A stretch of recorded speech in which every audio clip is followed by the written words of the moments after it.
Good morning. എല്ലാവർക്കും national അക്കാദമിയിലേക്ക് സ്വാഗതം. NOS senior സെക്കൻഡറിയിലെ political സയൻസിലെ 14-ാമത്തെ അധ്യായമാണ് ഇന്ന് നമ്മൾ ചർച്ച ചെയ്യാൻ പോകുന്നത്. ഈ 14-ാമത്തെ അധ്യായം എന്ന് പറയുന്നത് അത് ഏതൊരു വ്യക്തിയും അല്ലെങ്കിൽ ഓരോ പൗരനും തിരിച്ചറിയേണ്ട, മനസ്സിലാക്കേണ്ട ഒരു വിഷയം കൂടിയാണ്. ദ സ്റ്റേറ്റ് ലെജിസ്ലേച്ചർ, സംസ്ഥാന നിയമ നിർമ്മാണ സഭകളെക്കുറിച്ച്. എല്ലാ സംസ്ഥാനത്തിനും നിയമ നിർമ്മാണ സഭകളുണ്ട്. ഇന്ത്യയിലെ 22 സംസ്ഥാനങ്ങൾക്ക് ഏകമണ്ഡലവും ബാക്കിയുള്ള 6 സംസ്ഥാനങ്ങൾക്ക് ദ്വിമണ്ഡല സഭയുമാണുള്ളത്. ഈ സംസ്ഥാനങ്ങളെക്കുറിച്ച് ആർട്ടിക്കിൾ 168 മുതൽ 212 വരെയുള്ള ഭാഗങ്ങളിൽ വളരെ വ്യക്തമായിട്ട് അതിൻ്റെ ഘടനയെക്കുറിച്ചും അതിൻ്റെ നടപടിക്രമങ്ങളെക്കുറിച്ചും അതിൻ്റെ കാലാവധിയെക്കുറിച്ചും അതിൻ്റെ അധികാരങ്ങളെക്കുറിച്ചും വളരെ കൃത്യമായിട്ട് പറയപ്പെടുന്നുണ്ട്. ഭരണഘടനയുടെ 6-ാം ഭാഗത്തിലാണ് ഇതിനെക്കുറിച്ച് പ്രതിപാദിക്കുന്നത്. ഈ ചാപ്റ്ററിൽ ഒരു പ്രധാനപ്പെട്ട മനസ്സിലാക്കേണ്ട ഒരു പോയിൻ്റാണ് സംസ്ഥാന നിയമ നിർമ്മാണ സഭയുടെ ഘടകങ്ങളേവ. പ്രധാനമായിട്ടും 2 ഘടകങ്ങളാണ് സംസ്ഥാന നിയമ നിർമ്മാണ സഭയ്ക്കുള്ളത്. ഒന്ന് ലെജിസ്ലേറ്റീവ് കൗൺസിൽ, മറ്റൊന്ന് ലെജിസ്ലേറ്റീവ് അസംബ്ലി. ഇത് രണ്ടുമാണ് സംസ്ഥാന നിയമ നിർമ്മാണ സഭയുടെ ഘടകങ്ങൾ. ഇനി മറ്റൊരു പോയിന്റ്, ആരൊക്കെയാണ് സംസ്ഥാന നിർമ്മാണ സഭയുടെ അധ്യക്ഷന്മാർ? സംസ്ഥാന നിയമസഭകളിൽ തിരഞ്ഞെടുക്കപ്പെടുന്ന 2 അധ്യക്ഷ പദവികളുണ്ട്. ഒന്ന് സ്പീക്കർ, മറ്റൊന്ന് ഡെപ്യൂട്ടി സ്പീക്കർ. ഈ 2 ആളുകളാണ് സംസ്ഥാന നിയമ നിർമ്മാണ സഭയുടെ അധ്യക്ഷന്മാരായിട്ട് പ്രവർത്തനങ്ങളുമായിട്ട് നടത്തിക്കൊണ്ടു പോകുന്നത്. ഇവരുടെ അധികാരങ്ങളും ചുമതലകളും ലോകസഭയിലെ സ്പീക്കർ, ഡെപ്യൂട്ടി സ്പീക്കർ എന്നിവരുടെ തന്നെയായിരിക്കും. അതിലെന്തുണ്ടാകില്ല, ഒരു മാറ്റമുണ്ടാവുകയില്ല. ഇനി സഭയിലെ അംഗങ്ങളുടെ ഭൂരിപക്ഷത്തിൻ്റെ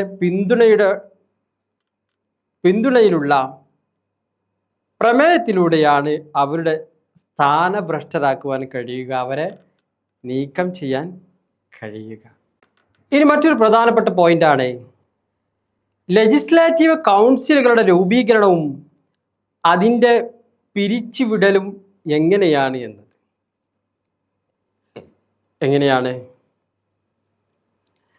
ലെജിസ്ലേറ്റീവ് കൗൺസിൽ വേണ്ടെന്ന് വെക്കുന്നതിനോ അല്ലെങ്കിൽ പുതിയൊരെണ്ണം രൂപീകരിക്കുന്നതിനോ അതാത് സംസ്ഥാനത്തിലെ ലെജിസ്ലേറ്റീവ് അസംബ്ലി പ്രമേയം വഴി ആവശ്യപ്പെടുകയാണെങ്കിൽ ആവശ്യമായ നിയമം കൊണ്ടുവന്നിട്ട് പാർലമെന്റ് അത് നടത്തുന്നതായിരിക്കും.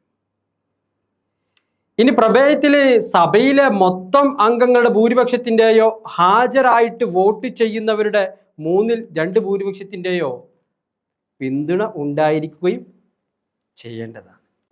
ഇനി ഈ ചാപ്റ്ററിൽ ഒരു പ്രധാനപ്പെട്ട വിഷയം, കഴിഞ്ഞ കാല ചോദ്യപേപ്പറുകളിലെല്ലാം കാണാൻ കഴിയുന്ന ഒരു പ്രധാനപ്പെട്ട ചോദ്യമാണ് ഈ സംസ്ഥാന നിയമനിർമ്മാണ സഭയുടെ പ്രവർത്തനങ്ങളും ചുമതലകളും എന്തെല്ലാം. What are the functions and the activities of state legislature.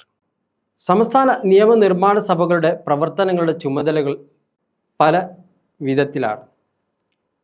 അതിലൊന്ന് നിയമപരമായിട്ട്, 2 ഭരണത്തിൽ നിയന്ത്രണം വരുത്തിക്കൊണ്ട്, 3 സാമ്പത്തിക അധികാരങ്ങൾ, 4 തെരഞ്ഞെടുപ്പ് ചുമതലകൾ.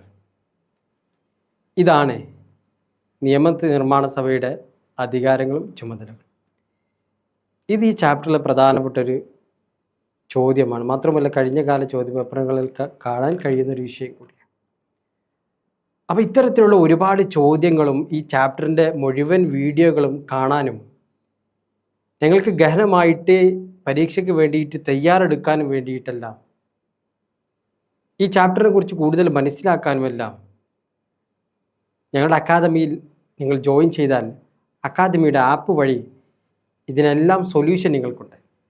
അപ്പോൾ എത്രയും പെട്ടെന്ന് നിങ്ങളെന്ത് ചെയ്യണം, നിങ്ങൾ അക്കാദമിയിൽ ജോയിൻ ചെയ്തുകൊണ്ട് അഡ്മിഷൻ ഉറപ്പുവരുത്തണം.